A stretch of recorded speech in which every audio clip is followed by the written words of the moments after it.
নমস্কার বন্ধুরা, রোজকার রান্না সবাইকে স্বাগত জানিয়ে শুরু করছি আজকের রান্না। আজকে আমি নতুন একটা রেসিপি নিয়ে হাজির হয়ে গেছি। সেটা হচ্ছে কুমড়ো নিয়ে। কুমড়ো দিয়ে আমি বানাবো আজকে কুমড়োর হালুয়া। এটা যত সহজে ঝটপট বানানো হয়ে যায়, খেতেও কিন্তু অতটাই ভালো লাগে। আর এটা কাউকে খাওয়ালে, বাড়ির হোক বা বাইরের হোক, যে কেউ হোক, না চোখে না দেখলে বিশ্বাসই করবে না যেটা কুমড়ো দিয়ে বানানো হয়েছে। তাহলে আমার এই কুমড়োর হালুয়া বানানোর জন্য কি কি লাগছে দেখে নিই। আমার এই কুমড়ো এখানে নিয়েছি 450 গ্রাম মতো আমার কুমড়ো আছে। আর নিয়েছি খোয়া ক্ষীর, গুঁড়ো দুধ, আর এমনি দুধকে আমি জাল করে ঘন করে নিয়েছি। সে সঙ্গে ঘি লাগছে, 2-3টে এলাচের দানাকে আমি থেতো করে নিয়েছি যাতে গন্ধটা ভালো হয়। নিয়েছি গোলাপের পাপড়ি, এমনি গোলাপের পাপড়ি।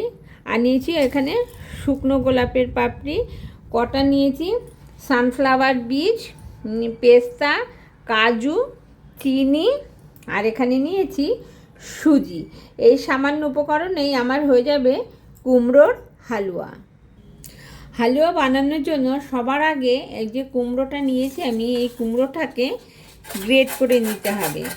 একটু বড় ফাঁকার যেগুলোতে আছে সেই রকম একটা গ্রেটারে গ্রেট করে নিতে হবে, যাতে এগুলো একটু গোটা গোটা থাকে। নাহলে কুমড়োটা তো গলে একদম মিশে যায়। এটা অতটাও মিশে যাবে না, কিন্তু একটু বড় ফাঁকা দিয়ে করলে ভালো হয়। এই যে এরকম করে গ্রেট করে নিতে হবে, একটু একটু মোটা মোটা করে।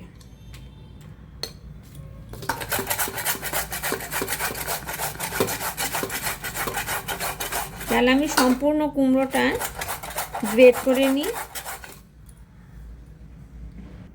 সম্পূর্ণ কুমড়োটা আমি গ্রেট করে নিয়েছি। আর এবার আমি এটা বানাবো। দেখিনি কি করে শুরু করি। সবার প্রথমে একটা কড়াই গরম করে ওর মধ্যে দিয়ে দেব 1 চামচ মতো ঘি। ঘিটা একটু গরম হলে ওর মধ্যে আমি এই ড্রাই ফ্রুটসগুলো ভেজে নেব। আমি আমার ঘরে যেরকম ছিল সেই হিসাবে দিয়েছি, আপনারা আপনাদের হিসাব মতো দেবেন ড্রাই ফ্রুটস।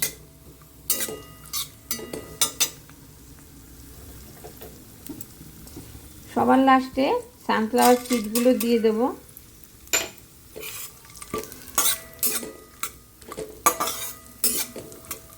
কেন ওটা তো ছোট, সব তাড়াতাড়ি করে ভাজা হয়ে যায়, ওই জন্য তো লাস্টে দিলাম।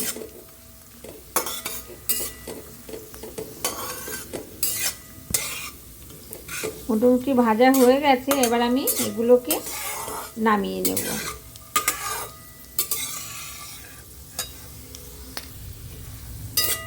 এগুলো হালকা আছে আস্তে আস্তে করে ভাজতে হবে। খুব বেশি চড়া আঁচ থাকলে এগুলো কিন্তু খুব তাড়াতাড়ি ভাজা হবে না, কিন্তু লাল হয়ে যাবে। আমার এটা হয়ে গেছে, এবার নামিয়ে নেব।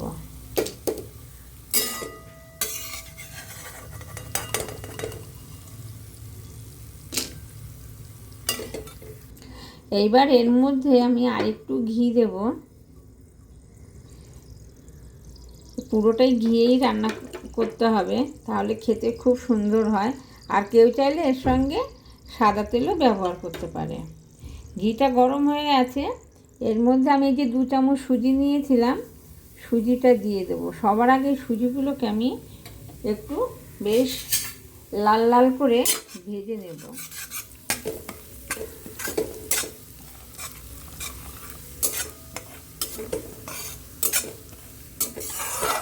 সুজিটা দিয়ে ভাজা গন্ধ বেরিয়ে গেলে আর একটু লালচে রং হয়ে গেলে তখন আমি এর মধ্যে কুমড়োটা দিয়ে দেব।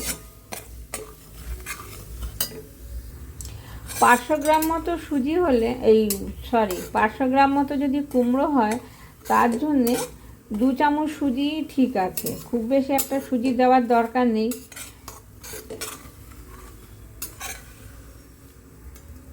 সুজিটা আরেকটু ভাজা হবে।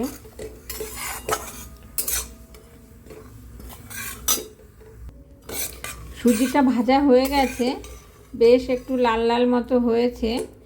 এবার এর মধ্যে আমি দিয়ে দেব এই যে গ্রেট করেছিলাম কুমড়োটা, এই গ্রেট করা কুমড়োটা দিয়ে দেব। এবার এই সুজির সঙ্গে কুমড়োটাকে ভালো করে মিশিয়ে ভেজে নিতে হবে।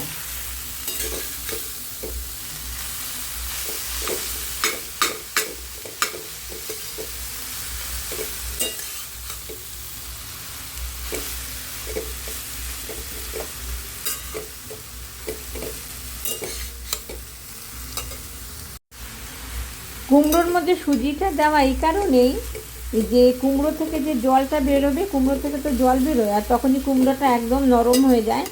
কুমড়ো থেকে যে জলটা বেরোবে সুজিতে, সেই জলটা টেনে নেবে, তাহলে কুমড়োটা কিন্তু একদম গলে মিশে যাবে না, ও কিন্তু এরকম গোটা গোটা থাকবে। আর গোটা গোটা থাকলেই খেতে বেশি ভালো লাগে, সেই জন্য। আর এই রান্নাটা করতে কোনো জল লাগবে না, জলের জায়গায় আমরা দুধের ব্যবহার করব। শেষ অবধি কিন্তু এই সুজিটাতে জল টেনে নিচ্ছে, আর কুমড়োটা কিন্তু এরকম গোটা গোটা রয়েছে, গোটা গোটা থাকবে। আর এই সময় কিন্তু ওই অনবরত নাড়তে হবে, যাতে সুজিটা আর কুমড়োটায় গলা পাকিয়ে না যায়।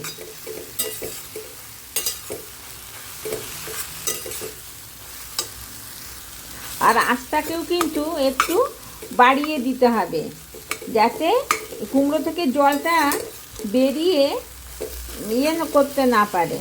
আঁচটা যদি বাড়ানো থাকে তাহলে জলটা তাড়াতাড়ি করে শুকিয়ে যাবে, আর এরকম মানে কুমড়োটা একেবারে গলে মিশে যাবে না।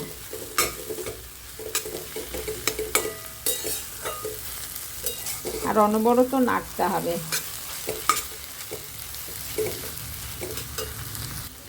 আমার কুমড়ো আর সুজি কিন্তু মোটামুটি ভাজা হয়ে গেছে, আর সুজিটা কিন্তু ফুলে গেছে কুমড়োর জলে, কিন্তু কুমড়োটা দেখুন কত সুন্দর গোটা গোটা রয়েছে। এরকম করে হয়তো বোঝা যাবে না, আমি হাতে করে দেখাচ্ছি। কি গরম, পুরো বাবা, পুরো কুমড়োগুলো কিন্তু এরকম গোটা গোটা রয়েছে। এগুলো কিন্তু সিদ্ধ হয়ে গেছে, কিন্তু তবু এরকম রয়েছে, গলে একদম মিশে যাবে না। এবার আমি এর মধ্যে দুধ, খোয়া যেগুলো আছে বাকি সব কিছু মিশিয়ে দেব। সুজিটা তো সম্পূর্ণ সিদ্ধ হয়ে যায়নি, একটু রয়েছে, ওই জন্য বাকিটা হবার জন্য আমি এখানে একটু একটু করে দুধ মেশাবো। একসঙ্গে সবটা দুধ মেশানো যাবে না, তাহলে পুরো একদম কাদা কাদা হয়ে যেতে পারে। এর জন্য সুজিতে টানতে থাকবে আর একটু একটু করে দুধ মেশাতে থাকতে হবে। আর আঁচটা বাড়িয়ে দিয়েই কিন্তু নাড়াচাড়া করতে করতে রান্নাটা করতে হবে। যেটুকু দুধ দিয়েছিলাম সুজিতে টেনে নিয়েছে, আর একটু দুধ আমাকে দিতে হবে।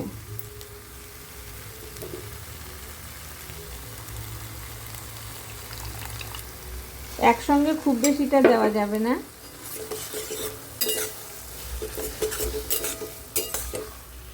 এরকম একটু একটু করে দুধ দিতে হবে। আর যতক্ষণ সুজিটা পুরো সিদ্ধ না হয়ে যাচ্ছে, গলে না যাচ্ছে, ততক্ষণ কিন্তু এরকম নাড়াচাড়া করে রান্না করতে হবে। দুধ দিতে হবে আর নাড়াচাড়া করতে হবে। সম্পূর্ণ রান্নাটা তো আমার হয়ে এসেছে, জল শুকিয়ে গেছে, কুমড়োটা সিদ্ধ হয়ে গেছে, কিন্তু এখনও কি সুন্দর দেখুন রেশগুলো গোটা গোটা রয়েছে। যেটুকু গ্রেভি গ্রেভি দেখা যাচ্ছে ওটা হচ্ছে সুজির জন্য, আর কুমড়োটা কিন্তু রয়েছে, সবই সিদ্ধ হয়ে গেছে সুজি আর কুমড়ো। এবার আমি এর মধ্যে মিশিয়ে দেব গুঁড়ো দুধ। এগুলো কিন্তু নিজেদের পছন্দ মতো, যত দেবেন ততই ভালো লাগবে। গুঁড়ো দুধ, আর দিয়ে দেব খানিকটা গ্রেট করা খোয়া ক্ষীর, আর একটু দেব। এবার ভালো করে মিশিয়ে নেব।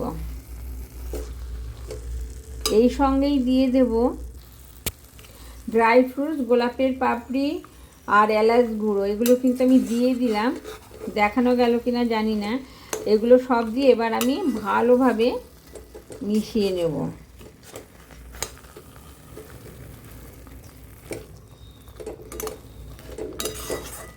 এত সময় কিন্তু আমি ফুল ফ্লেমে করছিলাম। এইগুলো মেশানোর পরে এখন কিন্তু আমি হালকা হাতে মানে হালকা আঁচে নেড়ে চেড়ে বানিয়ে নেব, সব কিছু একসঙ্গে মিশিয়ে নেব। মেশানো হয়ে গেছে, এবার আমি সবার লাস্টে দিয়ে দেব চিনি।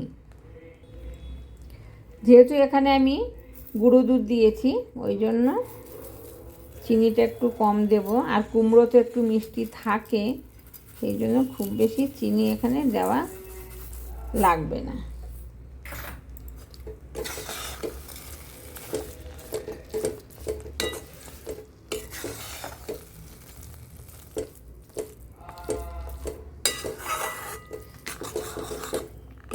মোটামুটি আমার সব কিছুই মেশানো হয়ে গেছে। এবার লাস্ট এটা ভালো করে হয়ে গেলে চিনিটা গলে যাবে, একটু জল ছেড়ে দেবে চিনিটা দেওয়ার পরে। সেই জলটা শুকিয়ে নিয়ে নামিয়ে নিতে হবে। এখন কিন্তু আঁচ সিম করে দিয়ে করতে হবে, আঁচটা কমিয়ে দিয়ে করতে হবে, নাহলে নিচে লেগে যেতে পারে বা পুড়ে যেতে পারে। আমার কিন্তু কড়াইটা ছেড়ে এসেছে, সম্পূর্ণ জলটা শুকিয়ে গেছে। আমার কিন্তু আবার রান্নাটা সম্পূর্ণ রেডি হয়ে গেছে। এবার আমি একে নামিয়ে নেব।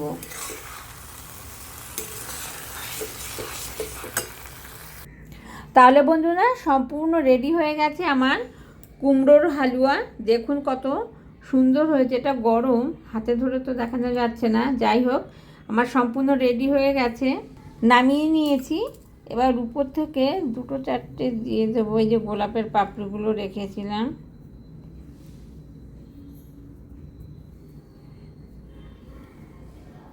দুটো চারটে দিয়ে দিলাম, আর সেই সঙ্গে উপর থেকে ছড়িয়ে দেব একটু গুঁড়ো দুধ।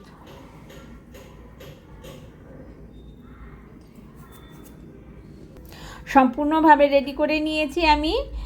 আর তাহলে বন্ধুরা, আমার এই কুমড়োর হালুয়া আপনাদের কেমন লাগলো? যদি ভালো লেগে থাকে তাহলে একটা লাইক দিয়ে পাশে থাকার চেষ্টা করবেন।